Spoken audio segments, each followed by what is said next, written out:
ہے کہ رب کو مانتے تھے، وہی خالق ہے، وہی مالک ہے، وہی دینے والا ہے، وہی عطا کرنے والا ہے، وہی تقدیریں بنانے والا، یہ سب کچھ مشرکین مکہ مانتے تھے۔ بسم اللہ الرحمن الرحیم۔ ہمارے اوپر بہت بڑا ایک اعتراض یہ ہوتا ہے کہ آپ توحید کی بات نہیں کرتے، ایسے ہی؟ تو توحید کی آج ہم بات کریں گے، اور توحید کی بات وہ کریں گے کہ جو توحید اللہ تعالیٰ نے قرآن کریم میں بیان فرمائی۔ اب ایک توحید ہے نصوص قطعیہ میں، آیات میں، ایک توحید وہ توحید ہے قرآنی، ربانی، رحمانی۔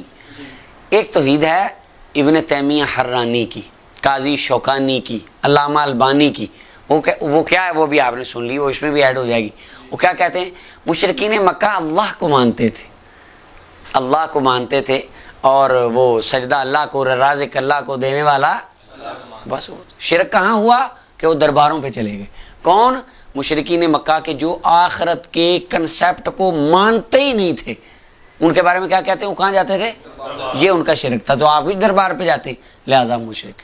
وہ ایک توحید کے اوپر کتاب لکھی ایک صاحب نے، وہ پوری میں نے بک پڑھی، اس میں انہوں نے لکھا دربار پہ جانا شرک ہے، تعویذ پہننا شرک ہے، صالحین کے سے برکت کا کنسیپٹ عقیدہ رکھنا یہ شرک ہے، اور آپ کا دعا میں اللہ تعالیٰ کے ذات کے سامنے کسی کا وسیلہ دینا یہ شرک ہے۔ ان کا بس یہ شرک ہے۔ اور یہ جو میں اب آیات پڑھنے لگا ہوں، ان میں سے ایک آیت بھی انہوں نے اپنی بک میں نہیں لکھی۔ یعنی یہ توحید ہے قرآنی، اور ایک توحید ہے حرانی، شوکانی، البانی۔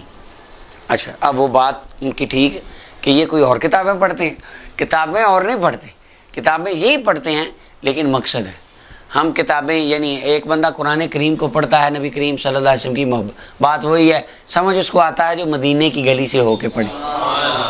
اچھا، اب مشرکین مکہ کا شرک کیا تھا، اور عقیدہ توحید اصل میں ہے کیا، اور مشرکین مکہ کیا مانتے تھے۔ اور خوارج کے جتنے علماء آپ ان کو دیکھیں گے، وہ کہیں گے مشرکین مکہ اللہ کو ایک مانتے تھے، وہ کہتے تھے اللہ ہی ہے، بس خالق مالک رازق صرف اللہ ہے۔ اب ذرا دیکھیں سورہ جن کی آیات پہلی، قُلْ أُوحِیَ إِلَیَّ أَنَّهُ اسْتَمَعَ نَفَرٌ مِّنَ الْجِنِّ، حبیب فرما دیجئے وہی ہوئی، مجھے جن آئے حضور کے پاس، حدیثوں میں آتا ہے، آپ نے پڑھا ہوا، انہوں نے کہا ہم نے قرآن سنا، قرآن رہنمائی کرتا ہے ہدایت کی طرف، ہم ایمان لائے نبی پر اور قرآن پر، وَلَن نُشْرِكَ بِرَبِّنَا أَحَدًا، سورہ جن کی دوسری آیت، ہم اللہ کے ساتھ کسی کو شریک نہیں بنائیں گے۔ شین را کاف، شرک معنی کیا ہوتا ہے؟ پارٹنر، برابر، جیسے شریک کا پنجابی میں کہا جاتا ہے سانجی، یعنی ایک یہ پلاٹ ہے، دو بندے اس کے مالک ہیں، اس کو کہتے ہیں شریک۔ یعنی اب وہ جن کیا کہہ رہے ہیں آ کے کہ ہم اللہ کے ساتھ کسی کو، یعنی اللہ کے ساتھ کسی اور کو بھی وہ خالق، رازق اور بنانے والا، چلانے والا مانتے تھے۔ کہتے تھے اللہ اکیلا نہیں ہے، اس کے اوپر میں آگے بتاتا ہوں۔ وہ کہتے تھے اللہ اکیلے نے کائنات نہیں بنائی، اور ذات میں بھی اکیلا نہیں، بنانے والا بھی تنہا نہیں، چلانے والا بھی تنہا، بلکہ اس کے ساتھ کئی شریک ہیں، یعنی وہ اللہ کے برابر ہیں، یعنی وہ اور اللہ ہیں اور خدا ہیں، ایک نہیں ہے۔ وَأَنَّهُ تَعَالَى جَدُّ رَبِّنَا، اور ہمارا رب پاک ہے اس سے کہ مَتَّخَذَ صَاحِبَةً وَلَا وَلَدًا، نہ اس نے بیوی بنائی، نہ اس نے اپنے بچے پیدا کیے بنائے، وہ بیوی سے بھی پاک اور بچوں سے بھی۔ اسے کیا پتہ چلتا ہے کہ وہ اللہ کی بیوی مانتے تھے۔ اچھا، اب یہ جنات کی خبر اس لیے دی گئی کیونکہ وہ جنات کو اللہ کا شریک مانتے تھے، خود جنات کو۔ سورہ الانعام کی آیت نمبر 100 اللہ فرماتا ہے وَجَعَلُوا لِلَّهِ شُرَكَاءَ الْجِنِّ، انہوں نے جنوں کو اللہ کا شریک بنایا، پارٹنر۔ وہ کہتے تھے کہ اللہ اکیلا، یہ جن ساتھ اللہ کے ساتھ کام کرتے ہیں اور یہ اللہ کے شریک ہیں۔ اچھا، اب وہ جو جنات مسلمان ہوئے، انہوں نے کہا کہ ہم اللہ کے ساتھ آج کے بعد کسی کو شریک، پہلے وہ تھے مشرک۔ کیوں مشرک تھے؟ ان کا شرک کیا تھا؟ خارجیوں سے پوچھیں کیا تھا، کہیں گے وہ درباروں پہ جاتے تھے، جن کدھر جاتے تھے؟ وہ دیگیں دیتے تھے، اور وہ عرس کرتے تھے، وہ داد صاحب کے عرس میں جاتے تھے، تو لہذا یہ ان کا شرک تھا۔ تو اب قرآن کیا کہہ رہا ہے؟ ان کا شرک تھا کہ اللہ کی بیوی اور اللہ کی اولاد مانتے تھے۔ کوئی مسلمان اللہ کی بیوی مانتا ہے؟ اولاد مانتا ہے؟ تو یہ مشرک کیسے؟ کیا کسی مسلمان کا عقیدہ ہے کہ اللہ کے علاوہ بھی کوئی خالق ہے، اللہ کے علاوہ بھی کچھ چلانے والا ہے، یعنی اللہ کے علاوہ اللہ کا پارٹنر ہے، وہ بھی کائنات کے اندر تصرف کر سکتا ہے؟ یعنی اگر اولیاء، انبیاء، صالحین کو اللہ نے کوئی اختیار دیا ہے تو وہ اللہ کا ادا کردہ ہے، وہ تو خدا کی عطا ہے، ان کے اندر پرسنلی عطا ربانی کو ہٹائیں تو ان کے اندر کسی قسم کی کوئی طاقت کوئی بھی نہیں مانتا، یعنی وہ اللہ کی عطا مانتے ہیں نا، تو اللہ جس کو چاہے جتنا چاہے عطا فرما سکتا ہے کہ نہیں؟ اب وہ کہتے ہیں نہیں یہ نہیں ہم نے ماننا، یہ شرک ہے، یہ کیا ہے؟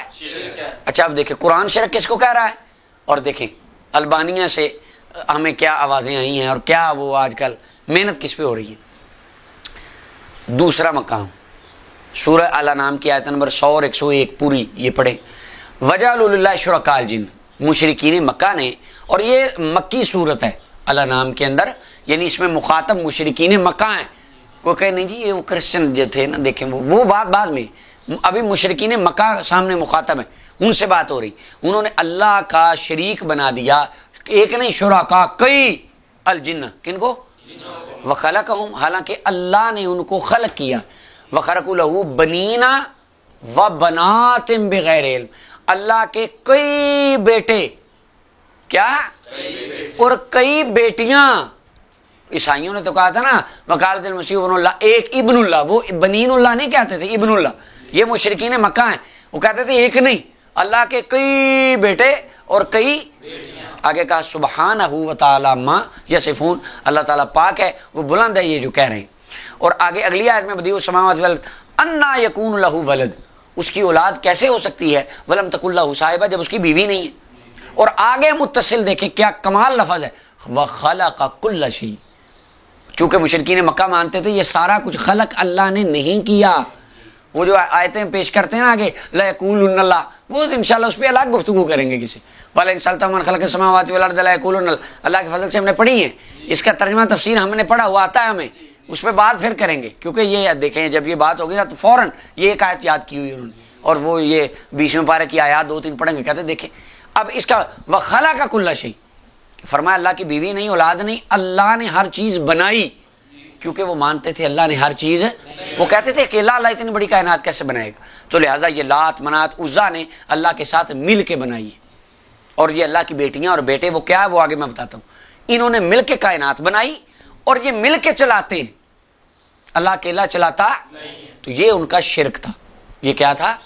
اللہ کے انہوں نے پارٹنر بنائے، شریک کا معنی ہوتا ہے پارٹنر، سانجی، برابر کا، جوڑ کا، تو یہ ان کا شرک تھا، تو کیا کہا قل هو اللہ احد، اللہ ایک ہے۔ اچھا اب یہ اللہ، اس کا کیا مطلب ہے کہ اللہ کی کوئی بیوی، اللہ کی کوئی اولاد، اللہ کے بیٹے، اللہ کی بیٹیاں، یہ قرآن نے ہمیں سمجھایا، اور شیطان کے پیروکاروں نے ہمیں کیا سمجھایا، اس نے کہا قل هو اللہ احد، اس کا مطلب ہے کوئی داتا نہیں، کوئی ولی نہیں، کوئی غوث نہیں، کوئی قطب نہیں، کوئی ہجویر والا نہیں، کوئی اجمیر والا نہیں، یہ تقریر ہو رہی ہے جی۔ اب یہ ابن تیمیہ حرانی کی توحید، قاضی شوکانی اور البانی کی تو ہے، قرآن کا اس توحید سے کوئی تعلق نہیں، یہ امریکہ کے ڈالروں کی زور میں یہ توحید تو نکل سکتی، لیکن رسول اللہ کی نگاہ رحمت میں یہ توحید کا کوئی نام و نشان ہے۔ اچھا جی، اب کہا سبحانہ و تعالی ما یصفون، یعنی اللہ پاک ہے۔ اب دیکھیں وہ جو کہتے تھے اللہ کی بیٹیاں ہیں، وہ کس کو کہتے تھے؟ یہ اس کے اوپر امام طبری نے سورہ صافات کی آیت 158 کے تحت، اور تفسیر نصفی، ابو حاتم الرازی، تفسیر ابن کثیر، بیضاوی، اور تفسیر سفیان ثوری، خازن، بغوی، روح المان، ساری تفسیریں 14 صدیوں کی نکال لیں، اور صحیح بخاری کے اندر بھی 2 جگہ پہ یہ روایت آئی ہے، 3295، 4830، قال کفار قریش، جو قریش کے کفار تھے، کافر لوگ تھے، وہ کہتے تھے الملائکۃ بنات اللہ، فرشتے اللہ کی بیٹیاں، فرشتے اللہ کی، اچھا، اور تفسیر کی کتابوں میں آتا ہے کہ جب انہوں نے یہ کہنا تو فسال ابو بکر صدیق، سیدنا ابو بکر صدیق نے کہنا من امہاتہن، ان کی مائیں کون ہیں؟ فقالوا، اب یہ الفاظ بخاری میں بھی ہیں، انہوں نے کہنا وامہاتہن بنات سروات الجن، ان فرشتوں کی جو مائیں ہیں نا سردار جنوں کی بیٹیاں، یعنی نعوذ باللہ سردار جو جن ہیں ان کی بیٹیوں سے اللہ نے شادی کی ہے، اور ایک نہیں کئی بیویاں ہیں اللہ کی، اور ان میں سے اللہ کی بیٹیاں فرشتے جو اللہ کے ساتھ مل کے کائنات کو چلاتے ہیں، نعوذ باللہ۔ اپنے ذام میں وہ جن کو فرشتہ سمجھتے تھے، در حقیقت وہ جن تھے، کیونکہ قیامت والے دن اللہ تعالیٰ فرشتوں کو پوچھے گا یہ تمہاری عبادت کرتے تھے، وہ کہیں گے نہیں بل کانوا یعبدون الجن، وہ آگے میں آیت پڑھتا ہوں، کیا اللہ جنوں کی پوجا کرتے تھے. اچھا اب یہ دیکھیں وہ مانتے تھے اللہ کی کئی بیویاں اور اللہ کی کئی بیٹیاں اور کئی بیٹے، اولاد اور بیوی، یہ تھا کیا؟ شرک. اچھا جی سورہ صافات کی آیت نمبر 158 اور 59 وَجَعَلُوا بَيْنَهُ وَبَيْنَ الْجِنَّةِ نَسَبًا، مشرکین مکہ نے اللہ تعالیٰ کے درمیان اور جنوں کے درمیان رشتہ داری قائم کر رکھی تھی. وہ کہتے تھے اللہ نے رشتہ داری کی ہوئی ہے، کن کے ساتھ؟ جنوں کے ساتھ. یعنی سردار بڑے بڑے قبیلوں کے جو جن ہیں ان کی بیٹیوں سے اللہ تعالیٰ نے نعوذ باللہ شادی کی ہوئی ہے، اور اللہ کی یہ بیٹیاں فرشتے اولاد ہے اللہ کی. یہ تھا ان کا شرک. قرآن کہہ رہا ہے اور آگے کہا سبحان اللہ عما یصفون، اللہ تعالیٰ پاک ہے جو یہ کہہ رہے ہیں. اور سورہ النحل کی آیت نمبر 57 وَيَجْعَلُونَ لِلَّهِ الْبَنَاتِ، انہوں نے اللہ کی بیٹیاں بنا لی کہ اللہ کی بیٹیاں ہیں. سورہ یونس آیت نمبر 68 قَالُوا اتَّخَذَ اللَّهُ وَلَدًا، وہ کہتے تھے اللہ کی اولاد ہے، اللہ کی کہتے نہیں، وہ میرے بھائی اللہ کو مانتے تھے، ایک اللہ کو. قرآن جگہ جگہ کہہ رہا ہے کہ وہ اللہ کی بیٹیاں بیٹے بیویاں مانتے تھے. اور خوارج کی زبان سے کبھی نہیں سنا کہ مشرکین مکہ کا شرک تھا کہ وہ اللہ کی بیوی مانتے تھے، کبھی نہیں سنا میں نے. انہوں نے کہا کہ وہ اللہ کی بیٹیاں مانتے تھے. اگر کہ ہو سکتا ہے کسی نے میں بھی بیان کیا ہو، عام 99.999% ہم نے یہ سنا کہ شرک کیا تھا. مکے کے مشرک کہتے تھے یا اللہ لات دے وسیلے نال دعا قبول کر لے، وہ درباراں تے جاندے سی. یہ ان کا شرک تھا. وہ آخرت کوئی نہیں مان رہے، کہتے ان کا شرک تھا. وہ ان کو رازق مانتے تھے، ان کو کہتے رزق دے دے تو بس. شرک تو نہیں کرتے، وہ اللہ کو مانتے تھے. ایک شرک یہ تھا کہ وہ کسی سے اپنا وسیلہ کرتے تھے یا اسے وہ مانگ لیتے تھے کوئی چیز. یہ ان کا شرک تھا. اب قرآن دیکھیں کیا کہہ رہا ہے. اور آگے سورہ سبا کی آیت نمبر 41 میں اللہ تعالیٰ ارشاد فرماتا ہے وَيَوْمَ يَحْشُرُهُمْ جَمِيعًا، 40 اور 41 نمبر ہے. جس دن سارے جمع ہوں گے ثم یقول للملائکہ، یہ جو پہلے میں نے کہا اللہ فرشتوں کو کہے گا ہؤلاء ایاکم کانوا یعبدون، تمہاری عبادت کرتے تھے یہ پوجا، فرشتوں کی پوجا عبادت. قالوا سبحانک، وہ کہیں گے یا اللہ تو پاک ہے، انت ولینا من دونہم، تو ہمارا ولی. یہ نہیں بل کانوا یعبدون الجن، یہ جنوں کی عبادت کرتے تھے. کیا کرتے تھے؟ کوئی مسلمان اللہ کے علاوہ کسی کی عبادت نہیں کرتا، کسی کی عبادت نہیں کرتا. اچھا اب وہ ایک خارجی صاحب کہنے لگے یہ کہتے ہیں ہم عبادت نہیں کرتے، پکارنا عبادت ہوتا ہے. میں نے کہا اچھا آپ کے ابو آگے جا رہے ہیں، آپ کے ابو، یہ اس کا مطلب آپ نے ابو کی عبادت کی، آپ تو مشرک ہیں، آپ تو جہنم میں جائیں گے. ان اللہ لا یغفر، ہم بھی آیت پڑھیں گے مشرک تو جہنم میں رہے گا، پھر ٹھنڈے رہیں گے آپ. تو کہنے لگے نہیں یہ دیکھیے یہ تو آپ وہ پھر کہیں گے آپ سمجھ ہی نہیں کچھ نہیں، آپ کو تو دین ہی نہیں پتہ. آگے سے نا لڑائی شروع کر لیں گے. وہ پکارنا، پھر کہیں گے زندہ کو پکارنا عبادت نہیں ہے، مردہ کو پکارنا عبادت ہے. سر یہ قرآن کی کس آیت میں ہے؟ اللہ تعالیٰ نے ڈفرینشیٹ کہاں کیا ہے کہ زندہ کو آواز دینے سے بندہ مشرک نہیں ہوتا، فوت شدہ کو آواز دینے سے بندہ مشرک ہو جاتا ہے جو فوت ہو چکا ہو. تو اس کا مطلب قبر پہ جا کر آپ آواز دیتے ہیں تو آپ کی آواز ڈائریکٹ تو نہیں، وہ تو کافی زیادہ فاصلہ ہے، تو وہ بھی آپ پکار رہے ہیں تو السلام علیکم آواز ہی دے رہے ہیں نا پورے قبرستان کو. تو ان کو آپ نے آواز دی ہے تو آپ مشرک ہیں؟ نہیں جی آپ میں عقل ہی نہیں ہے.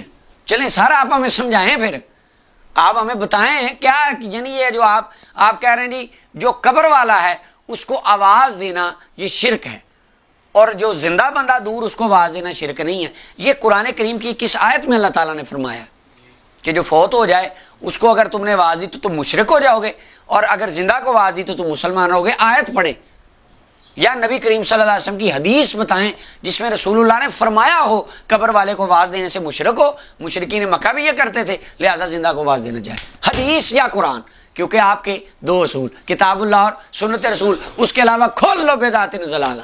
ہر بدعت کیا ہے اور ہر گمراہی کہاں لے جاتی ہے؟ تو جہنم میں تو سر نہیں نہ جانا ہم نے، اور نہ آپ نے ہمیں بھیجنا ہے. آپ نے تو ہمیں راستہ بتانا ہے اللہ کی طرف جو جا رہا ہے، اور وہ آپ ذرا قرآن کی آیت پڑھیں، نص قطعی یا حدیث پڑھیں. اچھا اب دیکھیں مشرکین مکہ کیا کر رہے ہیں، اور یہ خوارج نے زور کہاں پہ لگایا، انہوں نے محنت کیا کی مسلمانوں کو مشرک بنانے کے لیے. اور آگے دیکھیں اب وہ جنوں کی پوجا کر رہے ہیں، اور کوئی مسلمان اللہ کے علاوہ کسی کی عبادت کوئی پوجا نہیں کرتا. آگے دیکھیں آیت، ایک اور آیت سورہ الانعام کی آیت نمبر 136 میں وَجَعَلُوا لِلَّهِ مِمَّا زَرَعَ مِنَ الْحَرْثِ وَالْأَنْعَامِ، کھیتی اور جو جانور تھے ان میں اللہ کے لیے حصہ بناتے اور وہ کہتے ہیں اپنے نظام کے مطابق یہ اللہ کا، یہ ہمارے وہذا لشرکائنا، یہ ہمارے ان شریکوں کا جو اللہ کے پارٹنر ہیں، یعنی اللہ تعالیٰ کے سانجی انہوں نے جو بنائے ہوئے تھے۔ فرمایا فما کان لشرکائہم، جو ان کے شریکوں کا وہ اللہ کو نہیں پہنچتا، جو اللہ کا ان کے شریکوں کو پہنچتا ہے۔ کیسے انہوں نے عجیب سی یہ تقسیم کاری کی۔ اب یہ دیکھیں قرآن جگہ جگہ اللہ تعالیٰ نے واضح آیات میں کہا کہ مشرکین مکہ کا شرک تھا کہ وہ اللہ کی بیوی، اللہ کی اولاد، اللہ کے بیٹے، اللہ کی بیٹیاں مانتے تھے، اور وہ اللہ تعالیٰ سے جیسی محبت اور جیسے اس کو ماننا چاہیے ویسے ان کو مانتے تھے۔ یہ ان کا کیا تھا؟ شرک۔ اور حضور علیہ السلام نے توحید کی دعوت دی۔ کیا قل هو اللہ احد، اللہ ایک ہے، کیا مانا؟ اس کی بیوی، اولاد، اور آگے اللہ الصمد، بے نیاز ہے، یعنی ان کی محنت کی اس کو ضرورت۔ لم یلد واہ ولم، کیوں کہا گیا؟ کیونکہ وہ اولاد مانتے تھے تو کہا گیا اس کی اولاد ہے۔ ولم یکن لہ کفوا، وہ کہتے تھے یہ شریک برابر ہیں، کہا نہیں، اس کا کوئی برابر۔ اور جنہوں نے یہ پیغام عام کیا انبیاء نے، وہ سورہ صافات کی آیتیں پڑھیں، آخر میں کیا کہا؟ سبحان ربک رب العزہ عما یصفون، اللہ پاک ہے، والسلام علی المرسلین، میری توحید کا پیغام عام کرنے والے رسولوں کو سلام۔ اب سلام ان موحدین انبیاء پر ہے جنہوں نے وہ توحید بتائی جو قرآن میں لکھی، اور جو امریکہ سے آئی ہے، سعودی عرب کے راستے سے، وہ توحید پڑھنے والوں کو کوئی سلام ہے؟ انہوں نے تو شرک کی مشین چلائی امت محمدیہ پر۔ آخر میں برکت کے لیے حافظ ابن تیمیہ کے لاڈلے شاگرد حافظ ابن کثیر کی ایک دو باتیں میں آپ کو بتاتا ہوں۔ تفسیر ابن کثیر سورہ مومنون کی آیت نمبر 60 اور نوح کی آیت نمبر 20 کی تفسیر میں، والذین ہم بربہم لا یشرکون، جو اللہ کے ساتھ شرک نہیں کرتے۔ حافظ ابن کثیر شرک کا معنی بیان کر رہے ہیں۔ شرک کیا ہوتا ہے؟ ایک وہ ہے جو تیمیون ہمارے پاکستان انڈیا کے ہمیں سناتے ہیں کہ دربار پہ جانا شرک، اور یہ دیکھ دینا شرک، اور آپ کا نبی یا رسول اللہ کہنا شرک، یہ شرک۔ حافظ ابن کثیر کہتے ہیں شرک کا مطلب یہ ہوتا ہے لا یعبدون معہ غیرہ، کہ اللہ تعالیٰ کے علاوہ جو لوگ شرک نہیں کرتے، یا کیا معنی اللہ کے علاوہ کسی کی عبادت نہیں کرتے، بل یوحدونہ، بلکہ اللہ کو ایک مانتے ہیں، توحید پہ قائم رہتے ہیں، اور وہ جانتے ہیں انہ لا الہ الا اللہ وحدہ صمدہ، اللہ تنہا ہے، بے نیاز، لم یتخذ صاحبۃ ولا ولدا۔ توحید موحد وہ ہوتا ہے جو اللہ کی بیوی نہ مانے اور اولاد نہ مانے، وَأَنَّهُ لَا نَظِيرَ لَهُ، اللہ کا کوئی مثل کسی کو نہ مانے اور اللہ کا برابر کسی کو، وہ کون ہوتا ہے؟ موحد۔ انہوں نے یہ نہیں کہا موحد ہم، اور ہمارے بھائی جان حاجی صاحب، علامہ صاحب، حضور قبلہ شیخ، موحد کون ہوتا ہے؟ میرے بھائی جو دربار پہ نہ جائے وہ موحد۔ اب چلیں کوئی شرم کر رہے ہیں، حافظ ابن کثیر کی بات کی لاج رکھیں، وہ کیا کہہ رہے ہیں۔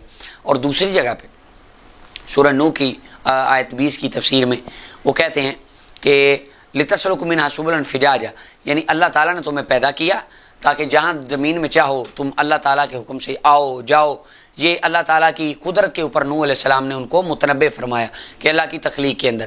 اور آگے وہ کہتے ہیں کہ فَهُوَ الَّذِي يَجِبُ أَن يُعْبَدَ، اللہ واجب ہے کہ اللہ کی عبادت کی جائے، اللہ کو ایک مانا جائے اور اس کے ساتھ کسی کو شریک نہ کیا جائے۔ کیوں؟ کیونکہ اس کا کوئی ہم مثل برابر نہیں، نہ اس کی بیوی، نہ اس کی اولاد، نہ اس کا وزیر، نہ اس کا مشیر، بل هو العلی الکبیر، بلکہ وہ بلند و بالا حکمت والا ہے۔ تو شرک ہے اللہ کی اولاد اور بیوی ماننا، اور توحید ہے اللہ کو تنہا وحدہ لا شریک ماننا۔ یہ توحید ہے قرآنی، ربانی، رحمانی، اور اللہ کے فضل سے یہ وہ توحید ہے جو اجمیر کے اندر حضرت معین الدین اجمیری نے پھیلائی۔ اجمیر سے حضرت داتا صاحب رحمۃ اللہ علیہ لے کے آئے، حضرت شیخ عبد القادر جیلانی غوث الثقلین لے کر آئے۔ یہ توحید وہ تھی جس نے لوگوں کے شرک کو توڑا اور ان کا تعلق اللہ سے جوڑا۔ اور ایک جو توحید امریکہ سے آئی، انہوں نے مسلمانوں کسی کا تعلق اللہ سے نہیں جوڑا، بلکہ جن کا جڑا تھا انہوں نے ان کا بھی توڑا اور ان کو بھی انہوں نے مشرک بنایا۔ تو ہم جو توحید مانتے ہیں وہ قرآن والی ہے، رب رحمان والی ہے، قرآنی، ربانی، رحمانی، نہ کہ ہرانی، شوکانی، البانی۔ اللہ تعالیٰ قرآن والی توحید سب کو سمجھائے۔